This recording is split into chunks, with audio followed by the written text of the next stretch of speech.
That giant cacophony tells you you're back with the Power of Three podcast.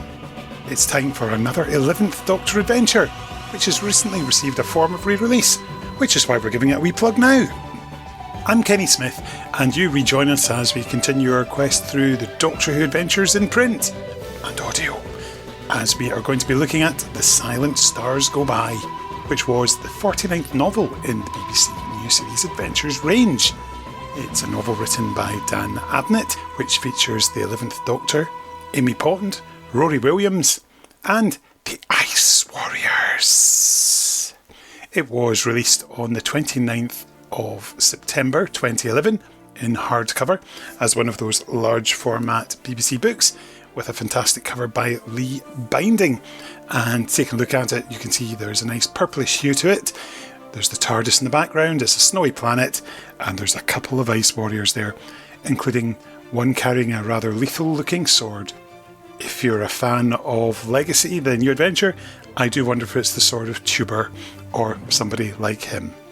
Anyway, it was also released as an audiobook in the UK on the 3rd of November 2011, which was complete and unabridged by BBC Audio and read by Michael Maloney. And as I mentioned earlier, it's recently been given a new lease of life, as it's now part of Doctor Who, the 11th Doctor Novels, Volume 4, and it's included alongside Dark Horizons by Jenny Colgan, Plague of the Cybermen by Justin Richards, and The Angel's Kiss, also by Justin Richards. So there's a nice little mix there, and that's not a reference to the band. I always like Jessie best, for those of you who are wondering. So let's have a look at the back cover and see what it says. Things have to be worse before they can get better. Trouble is, I think they're about to get a lot worse, and worse as worse can be, and then some. For centuries the Morphins have worked. With no help from other worlds, they subsist on the food they can grow, and that's little enough. But their purpose, their whole life, is to maintain the machines that will one day make their world as habitable as old Earth.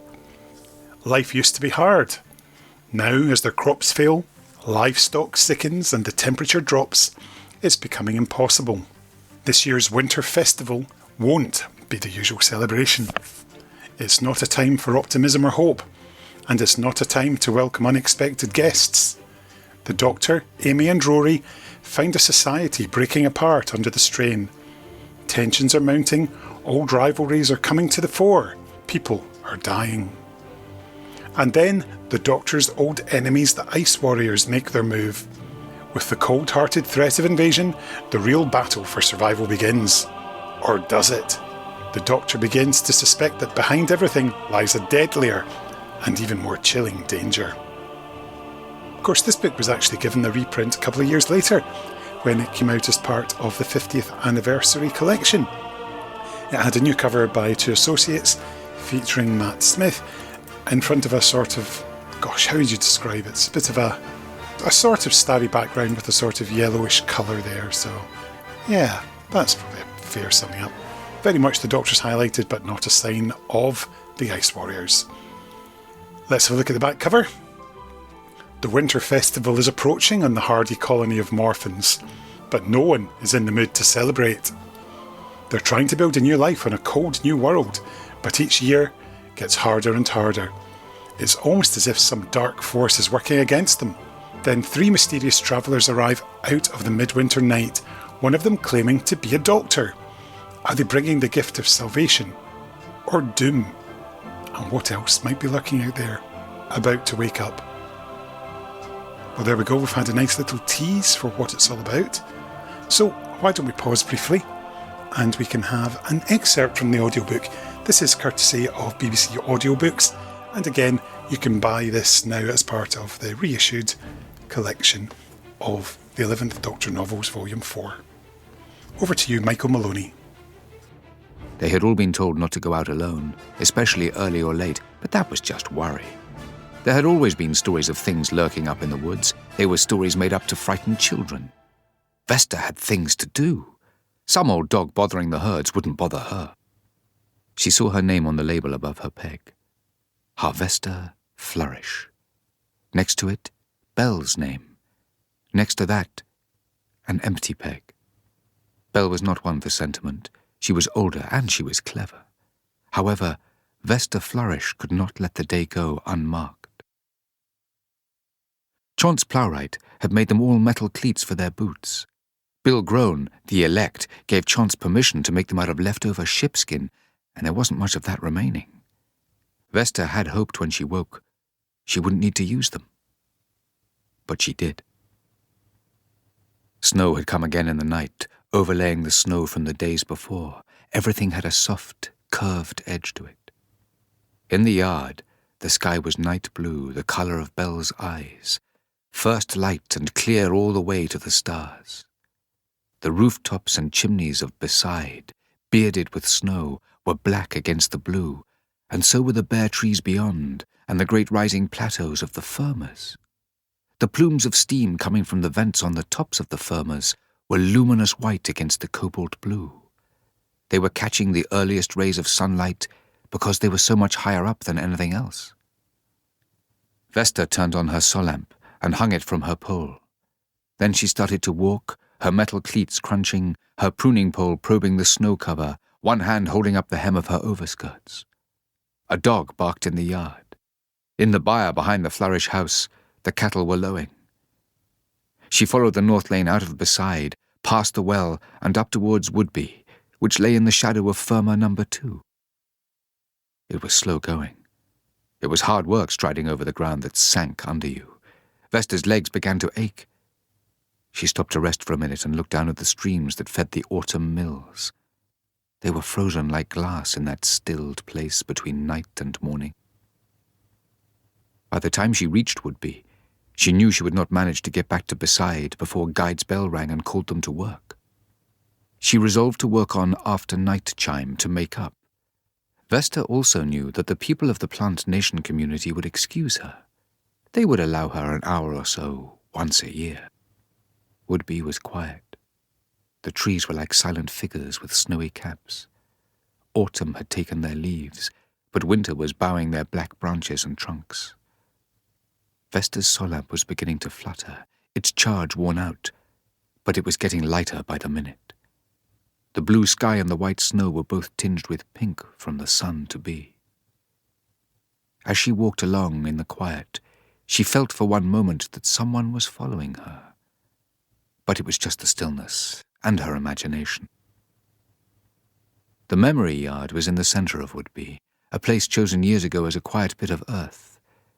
Patience was said to be the greatest virtue of all Morphans, and those who lay here were the most patient of all. Simple stones marked each burial spot, each one marked with a name, as clear as the labels above the pegs in the back hall of the Flourish house. There were flourishes here. Years of them, laid out and remembered, mixed up with all the other Morphan families. Vesta's mum had gone away long ago, before Vesta was really old enough to know her. She lay here, and Vesta always said a friendly hello to her stone. But Vesta had come for her dad, Tyler Flourish, gone 4 years, taken by a fever. He'd seen the colder seasons coming, and fretted about it with his kin, but he hadn't lived to see the actual snow and ice.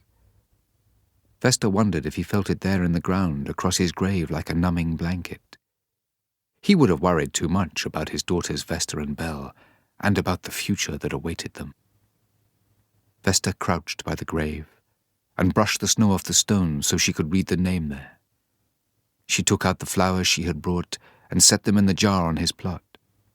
It would have been his birthday. So she wished him a happy one, and then talked to him a little about the work and how things were. Far away, down in Beside, Guide's bell chimed. Vesta bowed her head and said a few words to Guide, and asked Guide to look after her dad. Then she got up to make her way back. The stars were still out. Over in the west, behind the bare silhouettes of the trees, one seemed to be moving. Vesta stopped to watch. There had been talk of stars moving. Even Belle said she had seen one do it.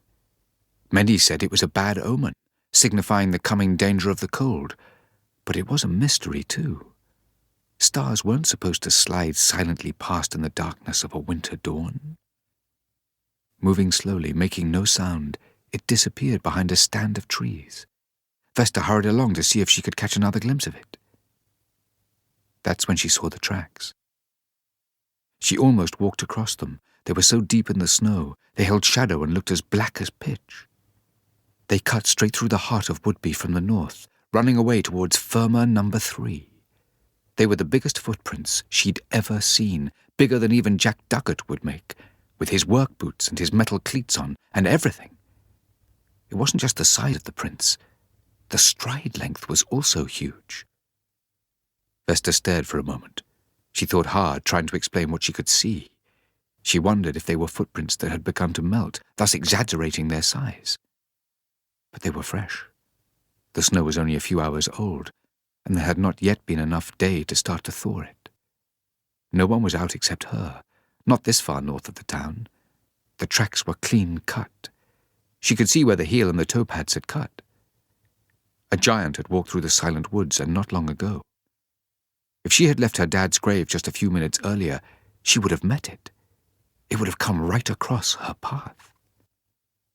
Vesta Flourish was really scared. Her hands were trembling, and it wasn't from the cold. Beside seemed a long way away, too far to reach quickly, too far to run to, too far to call to. She didn't even want to cross the tracks to run for home. That felt like the wrong thing to do, as if the giant might feel her path crossing his and turn back for her. She turned and began to run back towards the memory yard. At that moment, with the sun still not even risen, by her father's side seemed the safest place to be. But there was something waiting for her in the trees. Something with a deep, growling sound, like a dog being throttled. Something with red eyes that caught the gleam of the early light. Something bred to kill. Thank you very much, Michael. Now, of course, this book was actually given another printing, as it was reprinted in hardcover alongside Jonathan Morris's Touched by an Angel for release in America by Barnes & Noble, and it was issued on the 29th of July 2015. It's a rather nice police box cover, and it's covered in Gallifreyan lettering, so it's all those sort of circles and hexagons with bits taken out of them, so I'm sure somebody will be able to translate it, but I don't know what it says. It's also been published in Russia by AST in 2015 as a hardback edition, and in 2018 as a paperback, and it was one of 8 books published in the 2010s. It was published in China by New Star Press in 2018 as a hardback, and also in Germany by Basti Lube in 2018 as a paperback edition, and it was one of 3 books published by them in the 2010s. Interestingly enough, it was also given an audiobook release over there, and the audiobook, as the paperback was called, Und Stumme Sterne seien vorüber. I do apologise to anyone listening in Germany for my pronunciation. I can say Schwarzwälder Kirschtorte und geradeaus und die Ecke, but really that's the extent of it. And Krankenhaus and Meerschweinchen, that's guinea pig, which I think is one of the best words ever. Enough about me, enough about the German language. Let's speak to the author about this book. We'll let him introduce himself. My name is Dan Abnett. I am a writer of things, and I wrote The Silent Stars Go By, which was the Doctor Who... Which anniversary was it? It was an anniversary book. I know that. I think it was for the 49th. 49th, yes, it was. Yes, it came out at the beginning of the 50th year, and it was the Christmas book and everything like that, and it was a jolly big honour that was. Yeah, fantastic. So I suppose that this was at that period when BBC Books were going for a name author to write a book, so that must have been quite nice to be in that company. It was. I was going to say, and weirdly ended up with me, but yes, it was very, very nice. Obviously, I have written various things for Doctor Who over the years. I mean, some of my early stuff back in the day at Marvel UK was for strips for the Doctor Who magazine, Doctor Who Monthly, and then I've done did a couple of Big Finish, and then the BBC got me to do some of their audios as well. So I was sort of, and also I was one of the authors asked to write one of the original Torchwood novels. So and other bits and pieces. So there's been that nice continuity of connection there, which has always delighted me. But for them to come to me and say, "Will you write this? It's a fairly big deal," which I felt it very much was lovely. So I don't know whether I was in illustrious company or whether they just couldn't get somebody that year. But anyway, it was very nice to be asked. Yeah, they're a great range. This sort of the adjunct to. I mean, they were the current Doctor and companions. So yeah, it was quite nice to be given something like that. So it sort of slots in with the current run. Yes, absolutely, and that was one of my big. Obviously, one of the things I had to really consider about it was that Doctor Who's got such a long history, and I think if you get any 2 or 3 fans together in one place, they will always have their completely different favourite parts, different favourite eras, different favourite Doctor, and that's that's part of what it's all about. Usually it depends on when you started watching and what you connect to. This sounds like it makes it completely free of any creativity at all, and I don't mean that at all. But a lot of my career, I have written licenses, being comics and novels and that kind of stuff. And I have learned very early on that the fundamental thing to do is to understand exactly what they're asking you to do, and to get that as right as you can possibly be, so that you just don't go off on a tangent. So when they came to me and said, "We want this and it's got to be Matt Smith," and I went, "Right, that is the thing that I will do," and treat it as if I was any other license that I was going. It's not just Doctor Who; it's this particular moment of Doctor Who, and it's contemporary and it's great because it's tying in, it's all this kind of stuff. So that was my sort of primary thing, is to get that part right, to make it feel that if this was an episode on in the series, that it would not feel disjointed and out of place and the characters wrong, which I did to the best of my ability. I hope that worked. At the same time, it's a novel. There's more elbow room, there's more space, and there's more stuff to do there. And I, if I was asked what my favourite era of Who is, I would probably have to say it's the bit that I started watching, which would be early 70s. It would be early Pertwee through into Baker.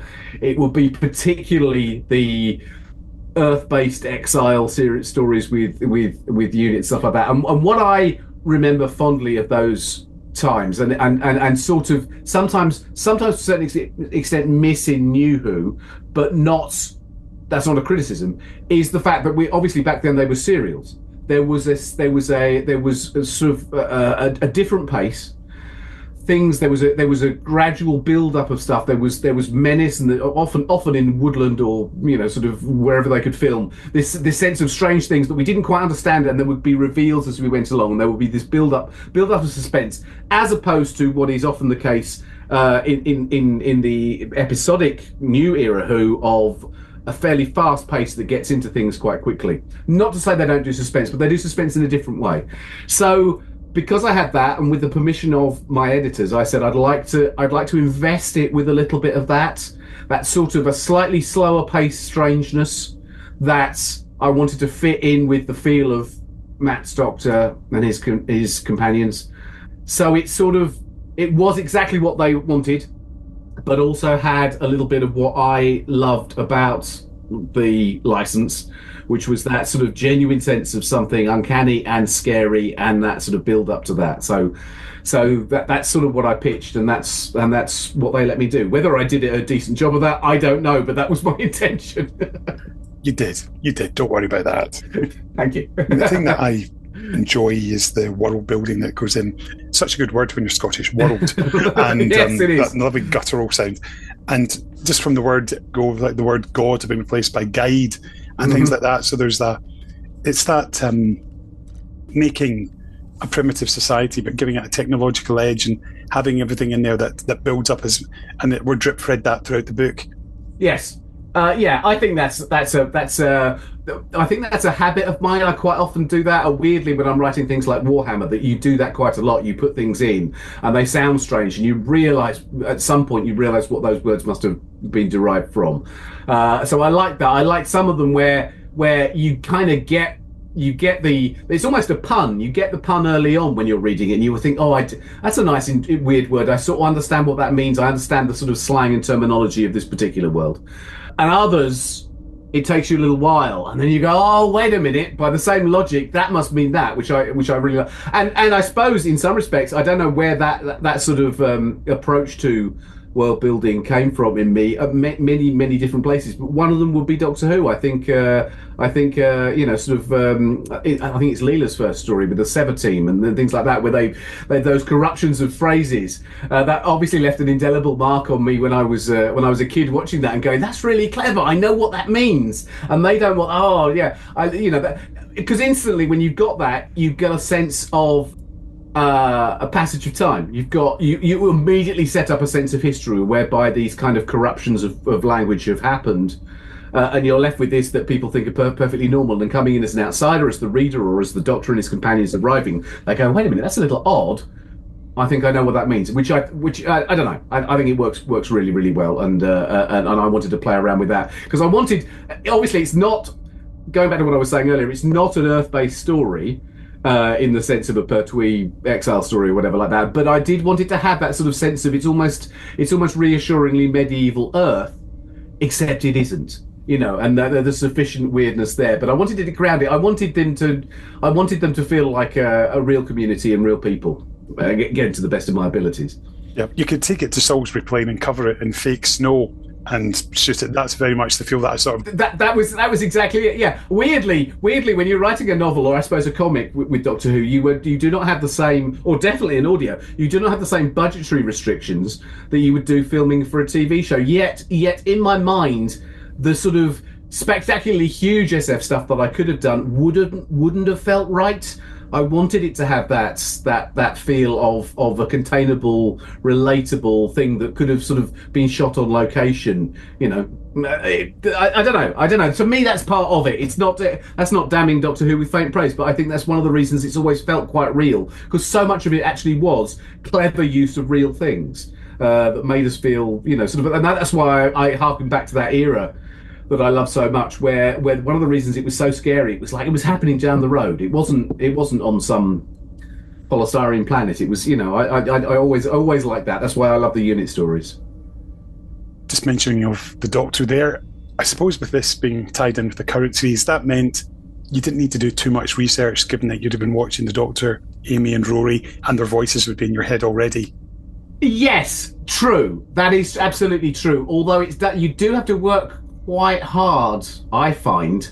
First of all, it because it was current and therefore new, it wasn't necessarily second nature in the way it would be if I thought back to my favourite era is Tom Baker or whatever like that, where you go. And also, I think that kind of distance of time in terms of the continuity is more forgiving. You can write, say, Pertwee or Davison or Baker or whatever,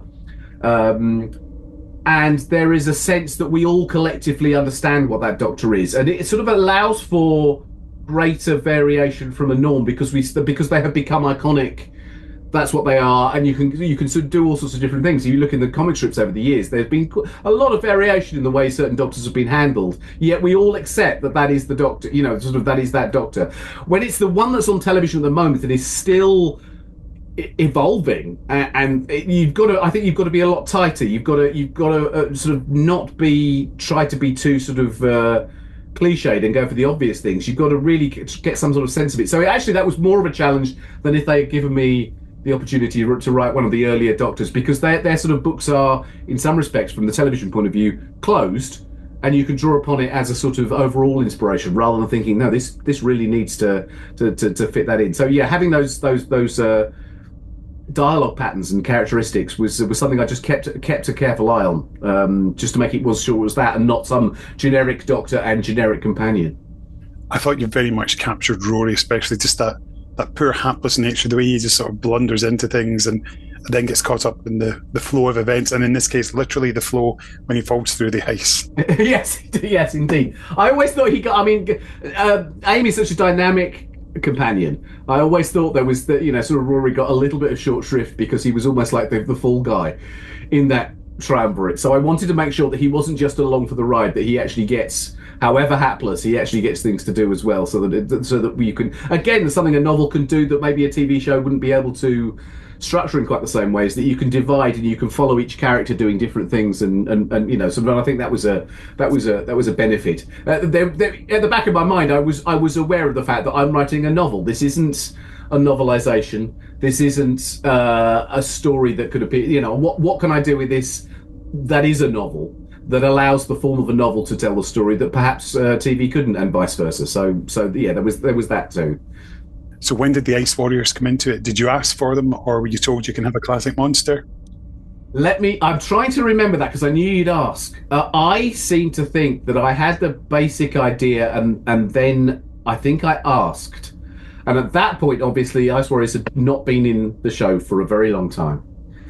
And I just thought it would be very good. I thought, if this is a special book, this is the sort of Christmas book, and it's just such a, right on the verge of the 50th, I thought, wouldn't it be great to have a classic monster, and not, as it were, the obvious classic monsters, sort of debatable, I suppose. But on the list of all-time greats, you've got the Master, you've got the Daleks, you've got the Cybermen, and I would say, from my point of view, in at number 4 would be the Ice Warriors. I suppose the Sontarans might argue with that, but you know what I mean. It's like don't go for the obvious big ones, but go for one that has got that sort of resonance of being a recurring thing. And that was probably the biggest issue we had with the book, because what I didn't know, and I think the editors didn't know at the time, was that there were plans to bring the Ice Warriors back finally after such a long hiatus, and there was some debate as to whether they would let me do it or whether that would steal the thunder of that. And in the end, they went, "No, it's fine, do that," and maybe it's a positive rather than a detracting from that. So I was very pleased. But I do remember that the longest delay in terms of the production was waiting to get permission to use the Ice Warriors. And I think they come across brilliantly. They're one of my favourite monsters. I prefer them to Daleks. Don't tell anyone. Don't tell anyone. Yeah, I think there's some great stuff, particularly, and there's the fact that one of them's called Sword and he carries an axe. I chuckled at that. Yes, I suppose, like all, probably so many of the Who Rogues Gallery, there is often something intrinsically funny about them. That is to say, that you could sort of use any of the classic monsters as a basis for humour, but only to a certain extent, unless you're actually writing a comedy story, because they are terrifying, and they've got to be. So striking that balance, I worked quite hard to make sure that they were as pardon the pun, chilling as possible. That they were a genuine monster that we were terrified of, and that they had power, and they had, obviously in a novel I could essentially have them doing things that were slightly more mobile and dynamic than you could do on screen, because I thought, well, these are warriors. They are a warrior species. That, of course they would be like that. Let's make them as frightening as possible, allowing, of course, for that those moments of slight levity, which of course the Ice Warriors do not get. They do not get that humour, but nevertheless it was there. No, I enjoyed them. I thought they were great, particularly the pursuit of Rory. Yeah. When he's being followed, and it's almost like it feels like the Terminator. It just doesn't stop. It just keeps going and going. That was, well, thank you. That was kind of the idea that I had, that they would be relentlessly and very strong, and so it would be an endurance thing. That they might be faster than you think they're going to be, but the really important thing. In fact, if I was thinking of anything at all, weirdly, and I don't know whether this was a genuine thought at the time or something that's just flashed into my mind, it's almost like the Gorn in the classic Star Trek episode. What's it called? Is that called Arena? I think it is. The fact that the Gorn is just relentless, and I like that idea that this was their great the great threat and hazard of them is that they just keep going in this sort of inexorable way. So yeah. Now, we'll venture slightly into spoiler territory. I think we're allowed to, given that it's a good more than a decade since it came out. More than a decade, yes. There are creatures in the woods with glowing red eyes, and of course we think we're talking about Ice Warriors hiding out in a base. Yeah. But it's not. It's a lovely wrong steer, and I think I'd completely forgotten that when revisited it for this chat today, and was like, oh, very good, very good. Yes, it's a two monster book. Essentially, it's a two monster story. I think there is something sort of very sort of monolithic and singular about to me about the Ice Warriors, as there are about so many the great villains, the great monsters. Is that, you know, sort of once they're there, you know that they are malicious and that this is a dangerous thing. So I knew that I wasn't going to keep that suspense going for such a long time. That once we knew that the Ice Warriors were present, then it's like, oh, they're the Ice Warriors. We must stop them doing whatever it is they want to do because they are dangerous. So the idea that actually there was something else going on and the situation was a lot more complicated, and there was a sort of an equally terrifying menace. And I think that might be, and I'm just remembering this now, I think that might be how we bargained for permission to use the Ice Warriors. I think some of the initial notes were saying, "Oh, just do a new thing in the story." I'm going, yeah, but you know, Doctor Who's got such a wonderful history of amazing monsters. Can't we do the old? Which we do? And at the end, I went, can we not do both? Can we not do both in this particular story? That we think it's going to be this, and it is. But over here, there's something else, so that you get the sort of best of both. You get the sort of new invention, and you get the classic, the old menace. And yes, they obviously that gives us an opportunity to see the Ice Warriors being warriors, and how dangerous these new things are as well. Yeah, because they're very subtly hinted at when we discovered the rats on board the ship are not quite rats; they're enhanced beings created, and think, okay. Oh yes, yeah. And the clues are all there.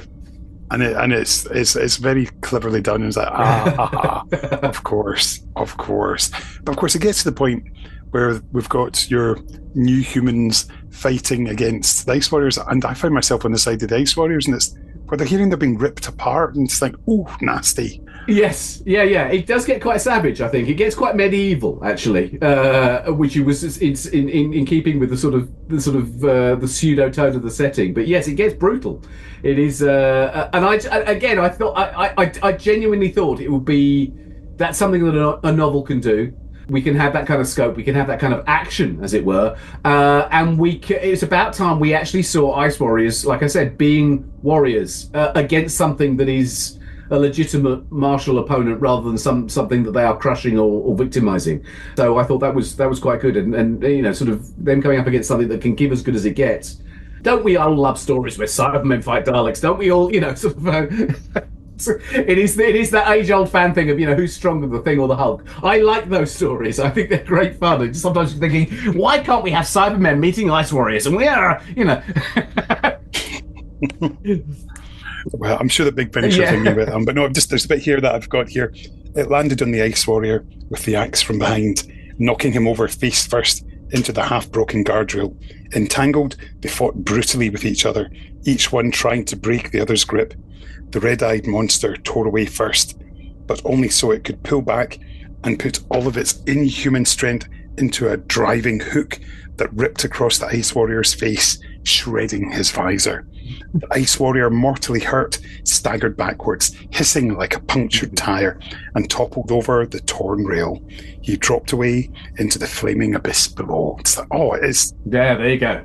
Yeah, it's so visual that you can see it. It's just I think words, simple words like hook, tearing away, and you can see it because you know what the Ice Warrior looks like. Yeah, it's like the climax of a Bond movie there, everybody falling into burning abysses. Yeah, but without the influence of Amazon and Jeff Bezos. Well, yes, obviously, yes. Oh, I dread to think what happens next, but hey, this is not a James Bond podcast. I think you quite enjoyed creating your human cast as well, because there's a lot of interesting people there, sort of the ones who are sort of afraid of change. I think that's always the thing, and I think that particularly resonates in the current climate, especially people who are really afraid of change and what happens next. I mean, there's that element of fear there which came across loud and clear to me. Yes, again, when I was writing it, I think I was going back to that kind of medieval mindset where communities were very small, they were very insular. They were, you know, sort of, we know, for instance, that most market towns in the UK are about 7 miles from each other, because that's how far you could walk in a day and get home again if you were going to market. So that was the radius of your life, really. And so everything you had, news from the outside, was big and scary. You understood this comparatively small region and the people who lived in there. And therefore, you were afraid of change. You were afraid of things that threatened the routines that kept you alive. And so I wanted that to be in there. I mean, absolutely not presciently, but obviously that now to us has a greater meaning because our market town distances are much bigger.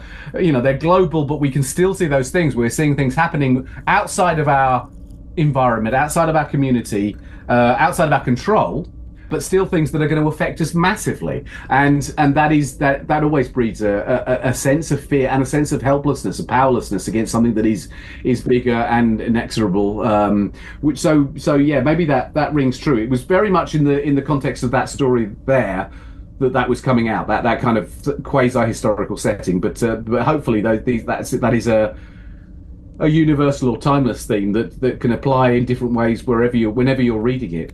I enjoyed writing those characters, the human characters, as it were. I personally believe, although there are obviously some superb examples from the history of Who generally, but I do believe that's one of the things that the new era Doctor Who stories have done tremendously well, which is that within the confines of a standalone 45-minute episode, the guest characters, often human or human equivalent characters, are incredibly well-rounded, really, really, really fast. So they're not just extras who come in and are victims of the threat. The Doctor often engages with them properly, and we get to learn a lot about them. It's something that Russell T Davies and his successors have done tremendously well, and I think that's really good, because in the same way that we're treating everybody as a rounded character. It's not the Doctor plus some people who are with him, plus the people he's meeting, that everybody becomes part of a cast where it seems to make the individual lives and futures of those characters much more significant, because we care about them. To make you care about a character you've met for 5 minutes in a 45-minute episode,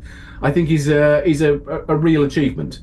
So I wanted to try and to capture some of that. So these weren't just, Mumbling Villager 2, Mumbling Villager 3, Mumbling Villager 4, but they had some personality, they had hopes and fears and dreams, and they also had some agency as well, which I think was, quite important in the story.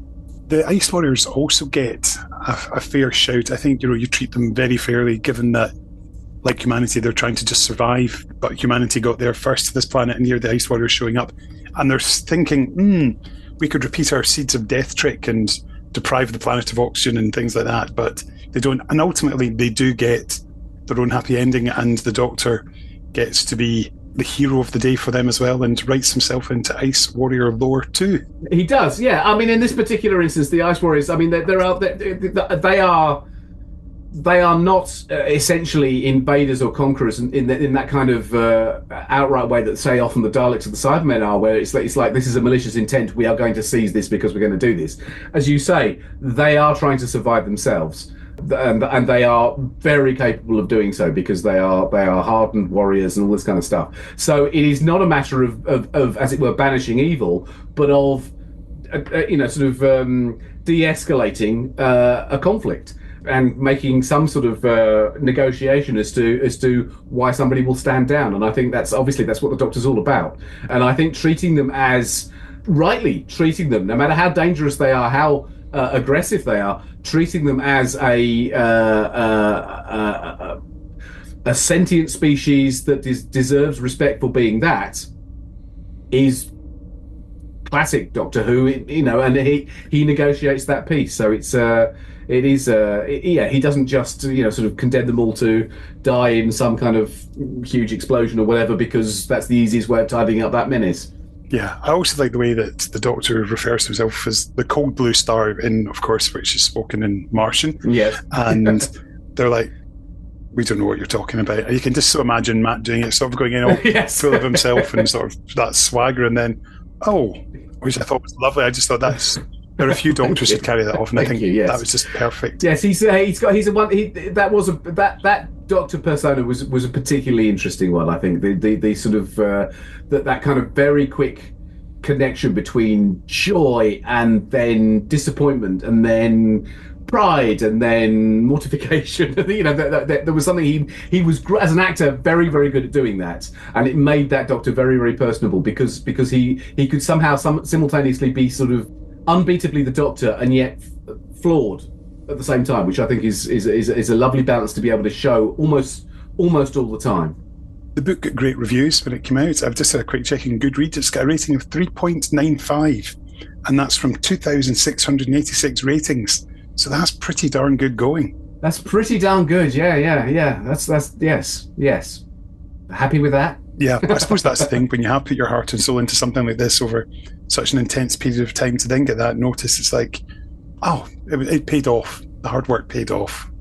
It did, yes. I weirdly, I mean, I'm not the sort of person who goes looking at my reviews, because I think that way madness lies for anybody.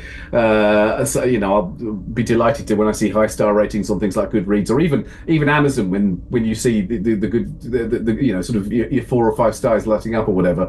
I do know that I saw some reviews early on, and what was interesting about this book in particular is that even the reviews that were more negative and criticised it for, I think it was actually weirdly slow, which is the pacing thing I was talking about. That it had a slower pace. Still loved it. They still really liked the book. They said really enjoyed it. Thought it was really well written. It could have been faster paced or something like that. So I think that's always a good takeaway. That if they are being critical but still saying I enjoyed it, that's a good thing. And if they're being critical of something which was a deliberate choice, then I think that's also fine. Do you know what I mean? It's like, well, I decided to do that, you didn't like it, we can agree to differ. Whereas if they got, oh, we really didn't like this thing, and like, oh, I didn't even think of this thing, that was an authorial error because I didn't take that into consideration. But I was very pleased with the response to it, and some people, many people, in fact, seem to. Well, let's put it this way: when I do a signing or a convention, whatever, people are bringing me the thing that I'm there to sign, but people inevitably bring other things that they want me to sign. And sometimes I am astonished at things that I've forgotten I'd written, early comics and things like that. But it is a regular appearance at these things that people will, it could be a Warhammer thing or a Marvel thing or whatever, but they will turn up with a copy of that as well. And I think that's a good sign that people have got it on their shelves still and they still want to read it. That's always a nice thing to have. And of course, people forget this is a story set in the snow. Have they ever tried walking through the snow? I'm in Scotland. I know exactly what it's like. It takes a while. Anyway, you also got a reprint as well in a paperback, yes, which was part of the 50th anniversary collection as well. So that must have been pleasing. That's right. Yes, that was that was a great honour actually to be picked as the. I think they did a 50th anniversary book for each of the Doctors, as far as I remember, and mine was picked to be the Matt Smith one, and I was very, very honoured by that. So that's great. I was delighted. You also got the audiobook version from Michael Maloney narrating as well, which was a great read. Yes, and he's fantastic. So yes, that's yeah. I have no complaints. It has had a very successful life as a book in all its editions and its audio versions. So I was pretty pleased with myself that I did a decent enough job. Good. So it's one that you look back on fondly. It is, yes, very much so. I think of all the things I've written for Who, it's one of it was always like that's the thing I'm proudest of. Although I've really enjoyed doing some of the other bits and pieces that I've done over the years. I suppose I look back on it and go, gosh, that was interesting. That was interesting to have that kind of elbow room for a change. I don't know if they would ever. I don't know what the publishing, Doctor Who publishing is like now. Whether they ever come back and ask for another one. But do you know what I mean? I was thinking, what would I do next time? Having explored the scope of what you could do with a novel, what would be something else I could do? But I think I did put a lot of my favourite things into it to make that work. Well, for me, it definitely did, and I had a thoroughly enjoyable 2 evenings rereading it, so thank you again. Fantastic. My pleasure. You're a star. Thank you so much. Thank you. Now, before we get to our look at the contemporary review, and of course what readers think about the book, we're going to have a second excerpt from the official audiobook read by Michael Maloney. That, said Amy, unable to disguise a slight note of surprise, was a perfect landing. I thank you for noticing, replied the Doctor. He beamed and flipped a row of console switches to their off positions with the flourish of a maestro organist shutting down his Wurlitzer after a career-defining performance. Then why are we leaning? Asked Rory. Leaning? Asked the doctor, polishing the glass in the console dials with a handkerchief. Over, said Rory. To one side. We're not, said the doctor. Stand up straight, said Amy. They all did.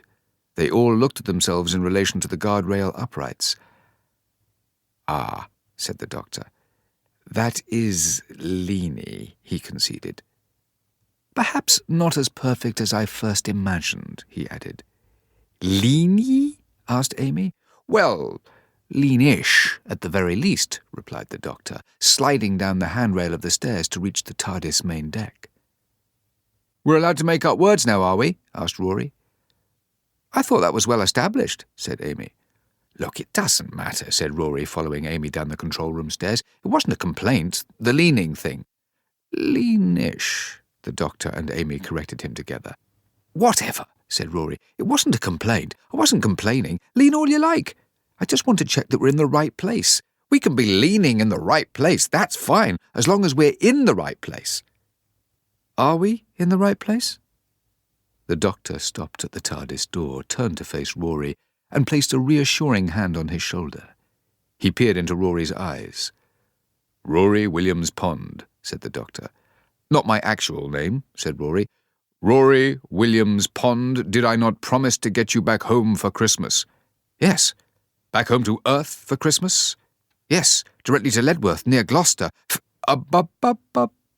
The doctor chided. Specifics, mere specifics. Home for Christmas, that was the deal, right? Yes, Rory agreed. Doesn't the margin for interpretation seem huge now? Amy asked him. She was pulling on wellies and a duffel coat. I mean, he's not even guaranteeing a street address, so which Christmas he's talking about becomes a bit vague too. Oh, I hadn't even considered that, groaned Rory. Home for Christmas is what I promised, declared the doctor. Home for Christmas is what I will deliver, even if there has to be some leaning involved. He looked at Amy. Duffel Pond? She was buttoning the toggles. Hello? Christmas? Ledworth? Chilly? She replied. Good point, said the doctor. He looked thoughtful and twiddled his bow tie, as though it doubled as a thermostatic control. I had a fur coat somewhere, he reflected. Big fur coat, very warm. I wonder where that went. Amy glanced at Rory. Just the cardy, then? Yes, he said, zipping it up. That's your level of confidence? You can't be disappointed if you don't get your hopes up, said Rory. The doctor opened the doors. A breath of cold air touched their faces, just a gentle gust, as though someone had opened an upright freezer. Wow, said Amy. There, O ye of little faith, smiled the doctor. He took a deep breath. You could almost smell the sleigh bells jingling. They went outside, into the perfect virgin snow that was 1/2 meter deep. The sky was a peerless blue, and the sun had a fiercely bright clarity. Around them, the woodland was silent and sculptural with snow. That's beautiful, said Amy, gazing and smiling. Christmassy, isn't it? The doctor agreed. Christmas-ish, said Amy. It's great, said Rory. I don't think it's Ledworth, but it's great. Of course it's Ledworth, said Amy. It's that bit of wood outside Ledworth, you know, that bit of wood. Really? Asked Rory. Listen. To what? She asked. Just listen. They listened. I don't hear anything, Amy said. Rory nodded significantly with his eyes narrowed. That doesn't prove anything, said Amy. No traffic? No birds? Rory asked.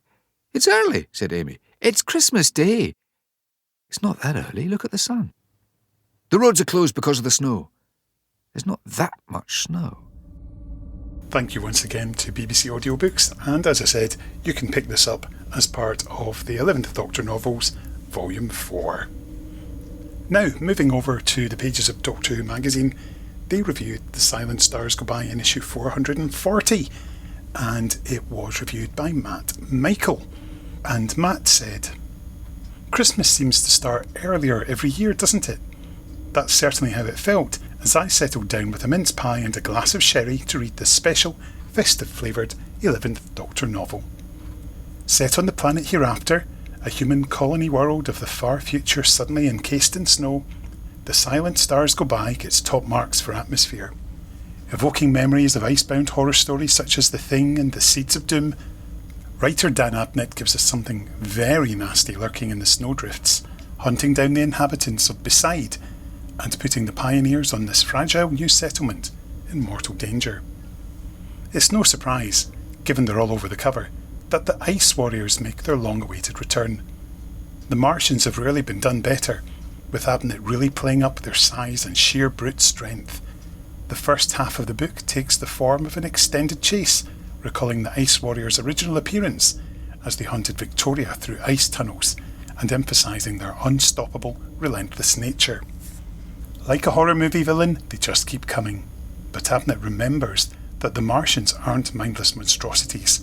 As the book unfolds, we get a far greater sense of their martial culture and honour system and start to realise that they are not entirely villainous.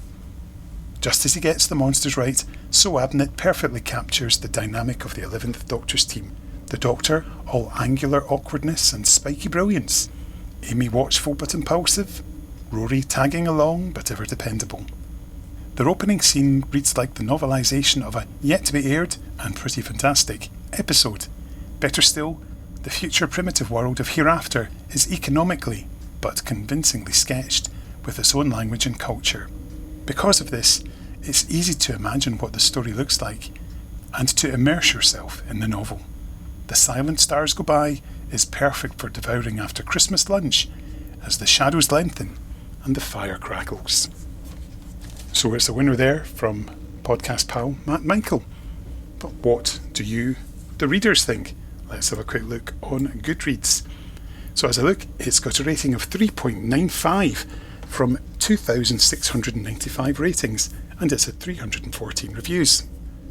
It's 28% 5-star reviews, 43% 4-star, 24% 3-star, 3% 2-star, and 1% 1-star. So yeah, less than 1%. So that's good. That's good to know. Let's take a quick look at some of the actual words that people have written about it. Daniel Kukwa, who we often quote on here, says 5 stars.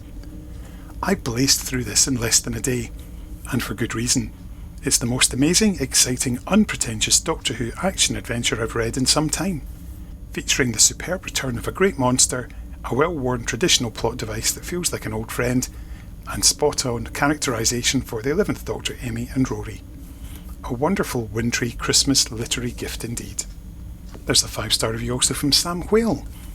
This is probably in my top 10 11th Doctor stories.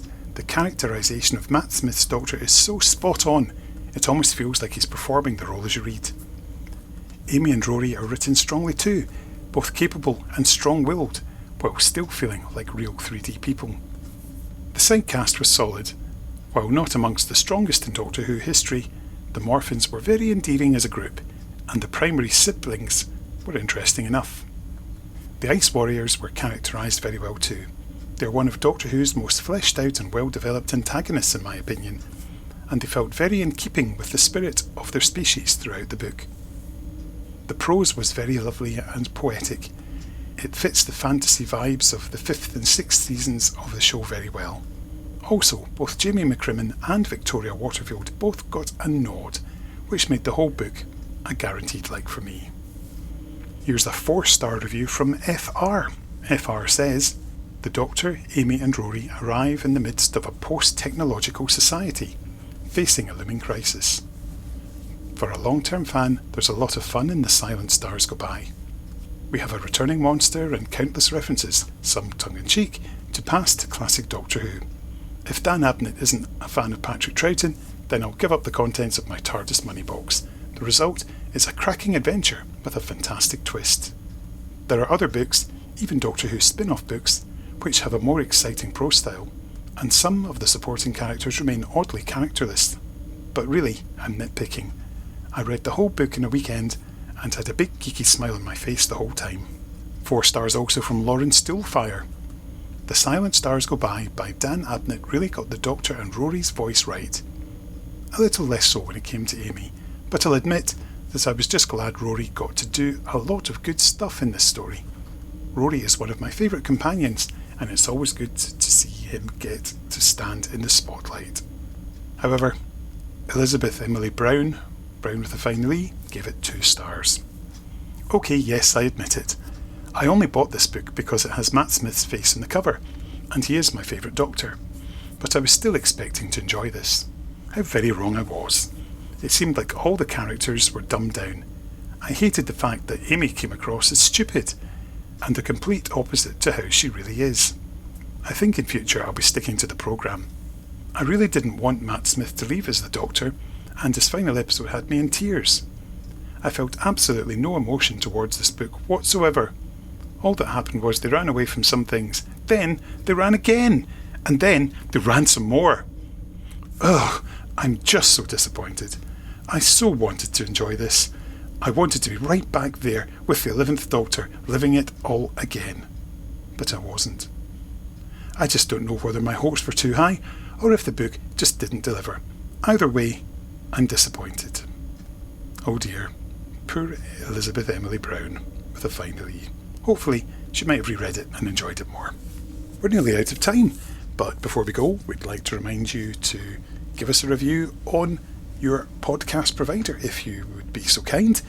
If you've enjoyed what we do, tell us what you think and give us a star rating. And of course, these always help algorithms so more people can find what we're doing, and it gives us a little bit more encouragement to keep going and do more episodes. Not that we need the encouragement to do more episodes, because if anything we're holding back, but there we go. We're on social media. You can find our Facebook page where we'll be sharing the alternative covers for this book, so you can pop into our Facebook group and have a look in there. We've got a Twitter at Power of 3Pod, that's the number 3, and we also have Blue Sky, which is my personal one, at Finished Zine. As we like to do, we like to play out the tune, and I did consider O Little Town of Bethlehem, considering that's where the story's title comes from. The silent stars go by. But we're not going to do that. Instead, we'll go with something that's a little bit less festive, because this episode's dropping in May 2025 rather than any time near Christmas. So we're going to go with something else with stars in the title, and we're going to go with a Moby track. We are all made of stars. Until next time, I've been Kenny Smith. This has been The Power of 3. Remember to click, like and subscribe to the official Power of 3 YouTube channel. We actually do have one, but there's just no videos on it, apart from one. Anyway, we'll be back soon. Bye bye.